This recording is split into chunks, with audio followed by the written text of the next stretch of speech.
খেয়েছ তোর? এই নাই দু গাছ খেয়েছে আমার বলে কিনা গরু ছাড়াও। ওয়ালাইকুম আসসালাম। অশিক্ষিত মাথার উত্তর দিলি না চাচা? কি? এই তুই কারা শিক্ষিত বলি? এই তুই জীবনে কটা স্কুলে গেছিস? অত্র এলাকায় যত স্কুল মাদ্রাসা সব কলেজ আমার তৈরি, তুই জানিস? তুমি আবার কবে কলেজ মাদ্রাসা কি করতে তৈরি করলে? কেন আমি রাজমিস্ত্রি ছিলাম তুই জানিস নি? ও রাজমিস্ত্রির কারণে? হ্যাঁ ও চাচা আমার কোশ্চিনে অশিক্ষিত। রোজা রইছাও? এটা এই তুই তো তোরা তো এইভাবে আমার পিছনে লাগিস তো তোরা। এই আমি রোজা নেই, আমি একটা রোজা ভাগি। যাও যাও যাও। হ্যাঁ যাও মানে যাবো না তো তোমার কি থাকতে আইছি? হ্যাঁ সবসময় তোমরা পেছনে লাগো কেন? ফাইল তো ছেলিবিলি যত সব কেন আমি থাকতে আইছি ওর ওখানে। চাচা ভাত ভাত খেতে যাচ্ছাও নাই? আর মানুষ আর ভালো হইতে দিলে না।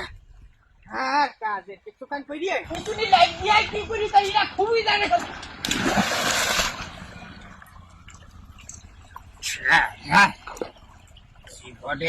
আর মাথা গরম করা যাবে না। এই রোজা থেকে প্রতিবার আমি মাথা গরম করি আর কোনো না কোনো ঝামেলায় আমি পড়ি। এই খোকা তুই যা আর ডাকিস নি আমার।